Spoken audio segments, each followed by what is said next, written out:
It's the final stretch, the last 2 rounds that will determine the outcome of one of the most coveted titles in all of South African motorsport. It's a title that has been won by some of the biggest names in South Africa. Legends like Renergen, Hannes Grobler, and in more recent times, champions like Anthony Taylor, Chris Visser, Leroy Poulter, and Dakar legend Janelle de Villiers. For 2023, a number of hopefuls will once again be fighting for glory, and they now only have 2 races left to influence the outcome.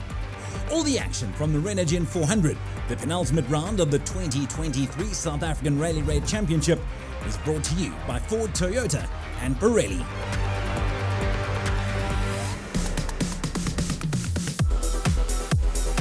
Rounds 4 and 5 were in the town of Parys, the one in the Free State that is, and for round 6 we travel even further into the Free State flatlands. This one took place in the mining metropolis of Welkom. The former home of events such as the South African MotoGP played host to the penultimate race on the 2023 calendar. The venue is, of course, the Phakisa Freeway. And for 2023, this new race also had a new title sponsor in the form of Renergen. The company's name should be familiar to SARRC fans, as it also appears on the Toyota Hilux of series stalwart Gary Bertholdt, who was happy to explain the connection. Fantastic to see all the guest houses full, petrol stations pumping extra fuel, lots of spectators coming out. Really nice from a CSI. We've created quite a few jobs in bringing Renergen to this part of the world, so that was the whole process behind it.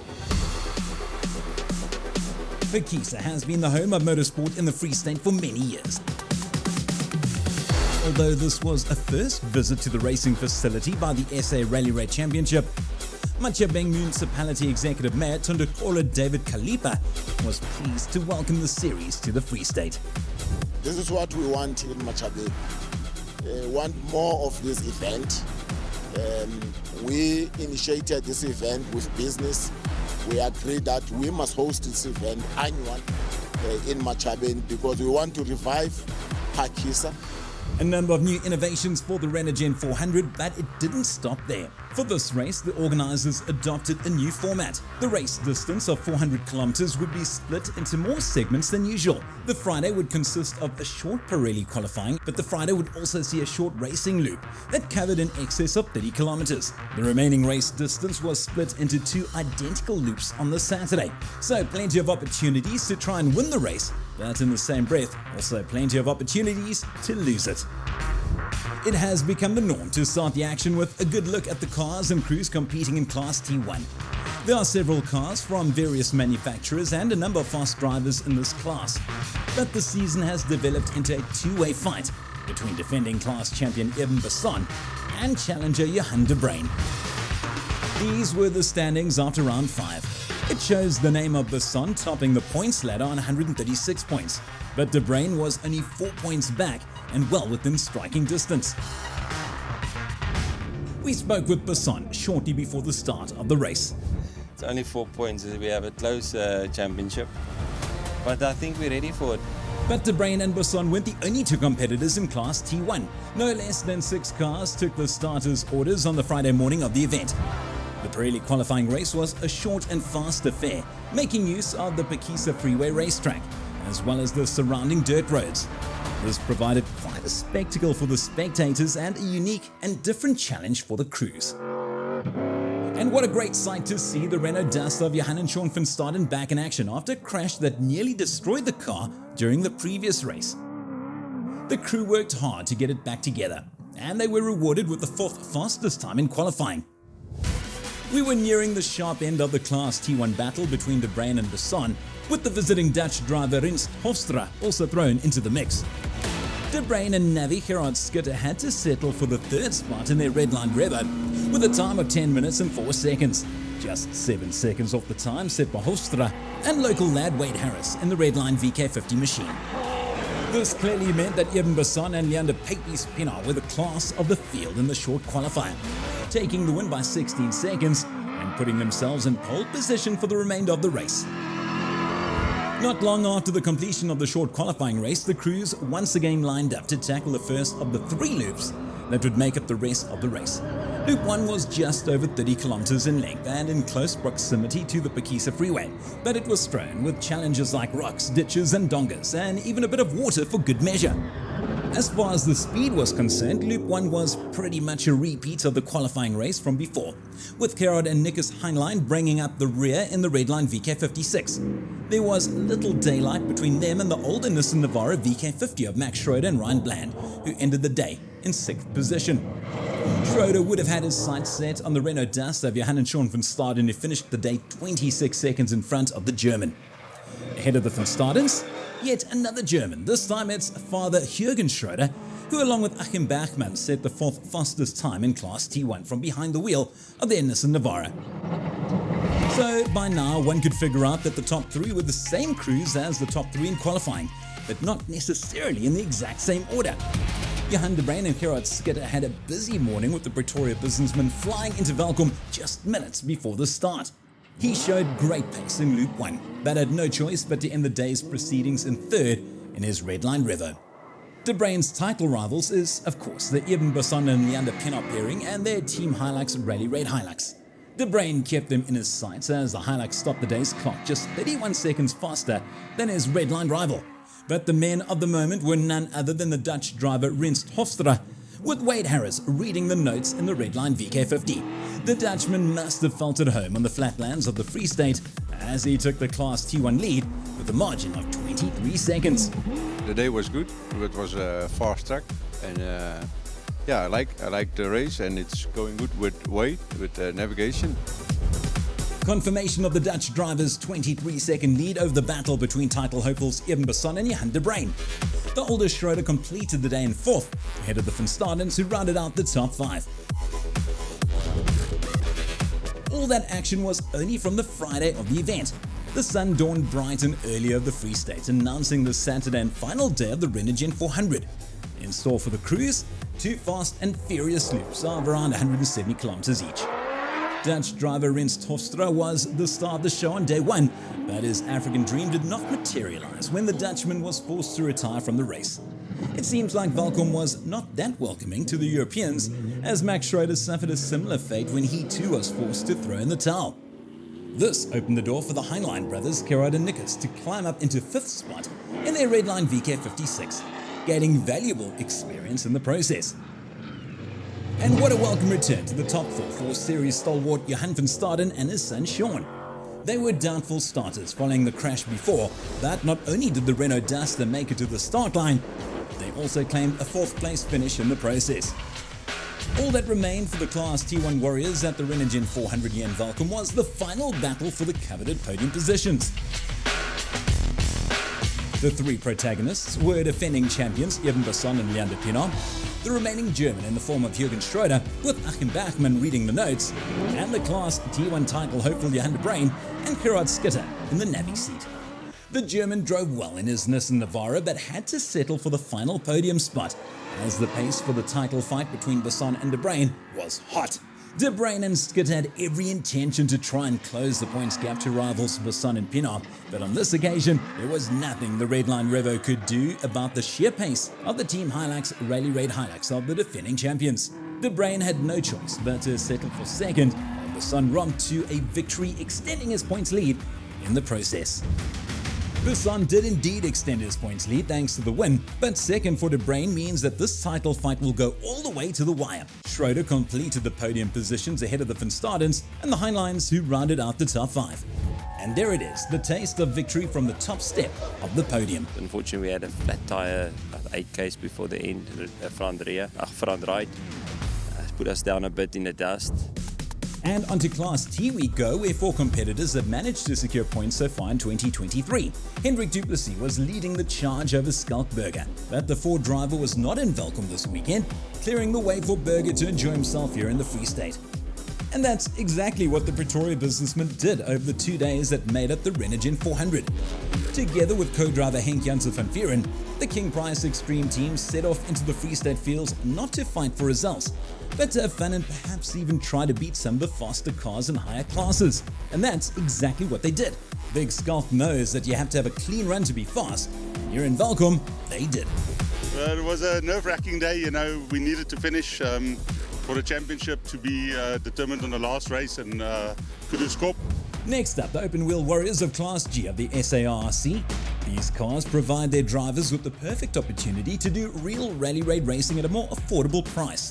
And as a result, competition between these guys are fierce, and the point standing is further evidence of this fact. After 5 rounds, just 12 championship points separated the top 3 crews. The Morsteds, with Father Vannon now doing the navigator duties, were in third on 122 points, just 3 points behind Glenn Taron. The man with a little bit of breathing space at the top was none other than Jeff Winnett in a minute. And as always, the gentleman only had good things to say. The fun is in being competitive and being in amongst the top runners. The Pirelli qualifier was a short and fast affair, with the majority of the crews only needing around 10 minutes to complete the part tarmac and part dirt racing route. So times between these guys were always going to be rather close. In fact, just 2 single seconds is all that separated the team in 4th, and the team who took the final podium spot in 3rd. The Motonetics racing outfit of former points leader Glenn Taron and Craig Galvin were the ones losing out on a provisional podium, as they were beaten to the line by the identical car of Ewald van Rensburg and Johan Schippers. This opened the way for the Morsteds and their Motonetics Can-Am Maverick to battle it out with Jeff Minott and Rodney Berg in their hydro power equipment version of the Can-Am for the top spot. In the end, it wasn't so much of a battle, as Minott won it in a time of 10 minutes and 50 seconds, a comfortable 31 seconds faster than the Morsteds. And that was only the beginning. Shortly after the Pirelli qualifying race, the crews once again lined up to tackle the first of the event's racing loops. And the results were very similar as with the qualifier, except that Taron and Galvin managed to turn the tables on Van Rensburg and Schippers. Taron improved his position to occupy 3rd overnight. And as expected, there were no drama for the 2 crews at the top of the standings, but the gap got tight in the end, laying the foundation for an even bigger battle on the final day.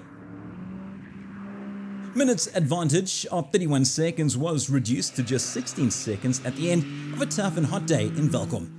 No, it was good. We got a puncher and we lost quite a lot of time, and then we were on the chase to catch up with Werner. And here are the numbers. 15 seconds now the gap between Minutt and the chasing Morsteds, with Taron rounding out the provisional podium. This was at the start of the second day of the penultimate race in the 2023 title fight. More than 300 kilometers split into 2 loops still had to be covered by these side-by-side machines. Championship points leaders Minott and Berg had everything to gain, but everything to lose at the same time. While the chasing pack really had no option but to go for broke. Sometimes this works out and sometimes it doesn't, and on this occasion it didn't work out for Van Rensburg and Schippers, who had to retire on the day. Title hopefuls Glenn Taron and Craig Galvin gave it a good go in an effort to close the points gap to Minott, but they had no answer and were forced to settle for the points that came with a 3rd place finish. So this left Minott and Berg to battle it out with the Morsted family, and what a battle it was. Minutt's lead of just 15 seconds slowly evaporated as they were reeled in by the Morsteds. With 1 loop to go, the Morsteds took the lead and then even managed to open up a small gap. The winning margin at the end of 400 kilometers of racing? Just 52 seconds. And that's all you need to win a race. The Morsteds came out on top, while a 2nd place finish does Minutt's championship aspirations no harm at all. Taron had to settle for 3rd. Minott was as graceful in defeat as he normally is in victory, while the father and son Van and Ian Morsted returned to the top step of the podium. No, we had a good run.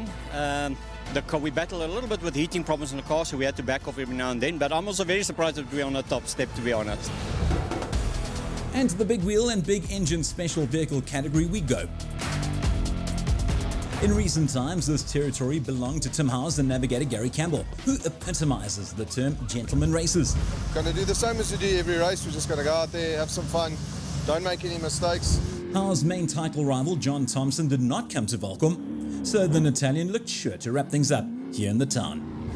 Howes and Campbell's main challenge here in Welkom would come from the popular Macanetti brothers Keith and Andrew in their Bat Macmobile. But after the short qualifying race, it was the name of Howes who topped the standings ahead of the Macanettis.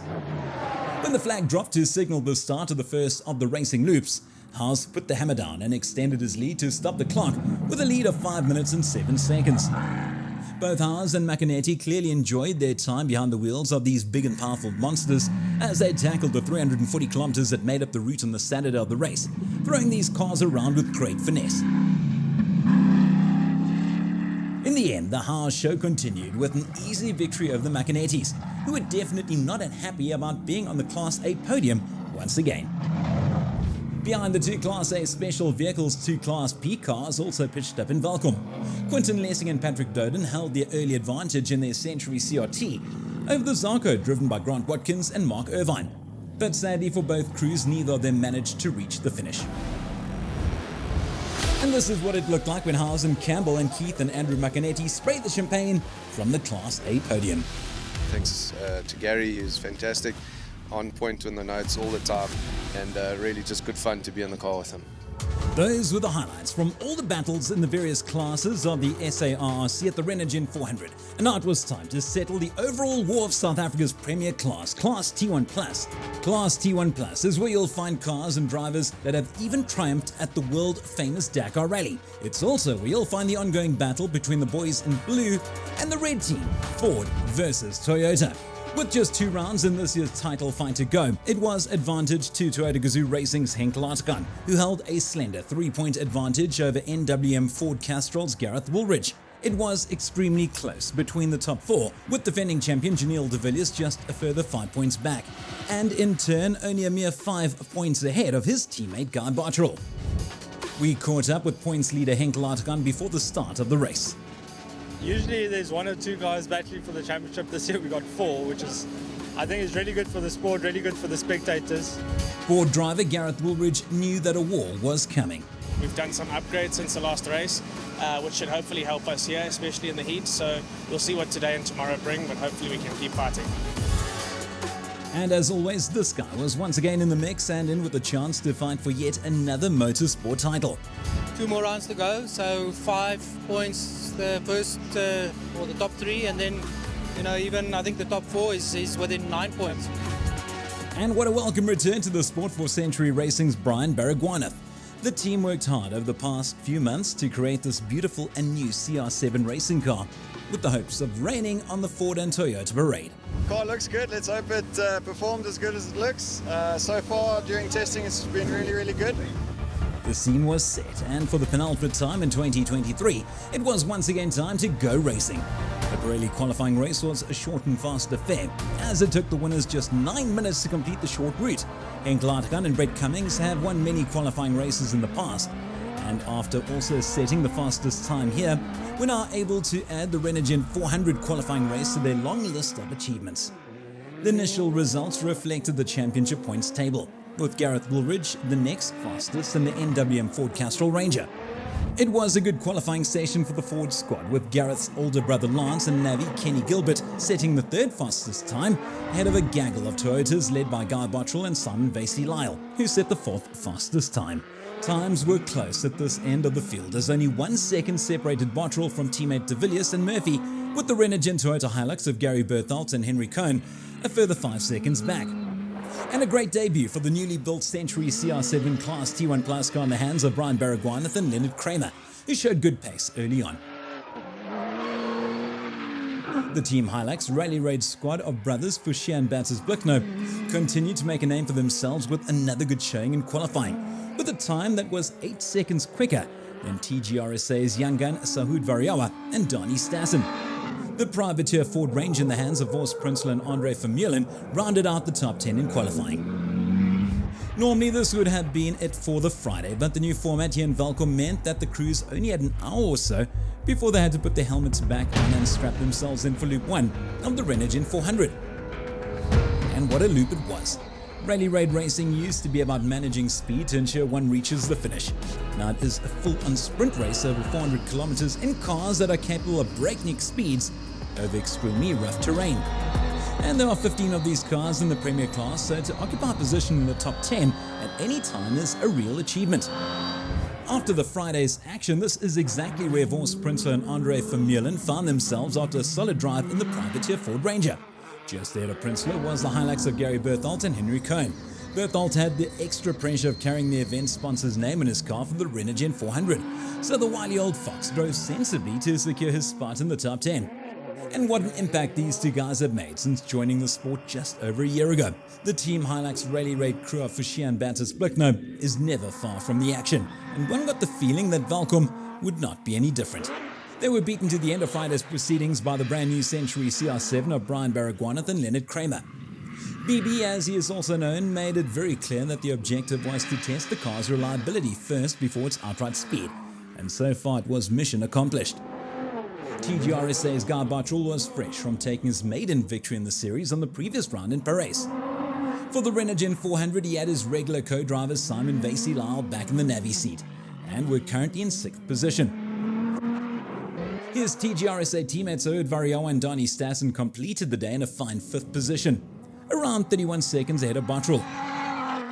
The rise of this youngster, who only turned 18 a few months ago, has been remarkable to say the least, as he continues to mix it up with the big names of Rally Raid Racing. And few names are as big as the one of Janelle de Villiers. The multiple champion does not seem to slow down, and after the first day's action, de Villiers and his partner Dennis Murphy occupied the 4th position on the standings board. The gap to Variawa behind him was 20 seconds, while the Hilux crew was just 12 seconds behind the crew in 3rd. The crew consisted of Gareth Woolridge and Boyd Drahan, the NWM Ford Castrol Ranger. In fact, both Fords were the meat in the Toyota sandwich, because the second Ford in the hands of Lance Woolridge and Kenny Gilbert was the next car up the road. It was a great showing by both Fords, who have done well to take the fight to Toyota in recent times, and on this occasion it was clearly their aim yet again. With 2 Fords being the meat in the Toyota sandwich, it meant that a Toyota Gazoo Racing Hilux was topping the standings after a rapid day 1 of racing here in Valkom. And it didn't take long to figure out that the team setting the pace was the crew of Henk Latekan and Brett Cummings. When Latekan is on the move, there are few drivers in the world that can keep up. And here is the proof, with Latekan's name at the top of the standings. His advantage over the first of the Woolridge brothers was 36 seconds. Gareth was in 3rd, followed by de Villiers and the youngster Variawa, who rounded out the top 5. We caught up with a few of the front runners after Friday's action. It was not all clean, but no, happy to get through with no punches or no major issues. It was really, really nice. It's reminded me a lot of the old Carnival City races. Lots of sort of natural hazards and then mining hazards to look out for as well. This was it, the final day of the Renergen 400, and quite possibly a day that could prove to be instrumental in the overall outcome of the season. So let's count them down. Reaching the end in 10th place was the Redline Revo of Dutch duo Dave Klaassen and Tessa Ruth, who clearly enjoy each outing to South African shores. They were beaten to the line by the Farmers Meat Century CR6 of Louis Dupree and Junior Vardy. This was Dupree's first outing since swapping his old special vehicle for the CR6.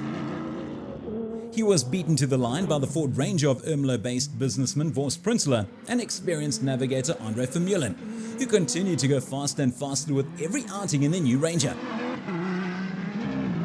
And these two just never seemed to be far away from the action.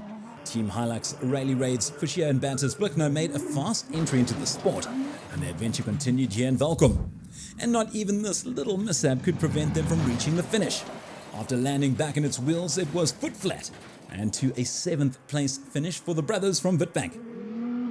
And after having their fair share of bad luck in 2023, the Horn brothers from Malalan were happy to add another finish to their long list of achievements. The second of the team Rally Raid Hiluxes reached the end of the Renergen 400 in 6th position.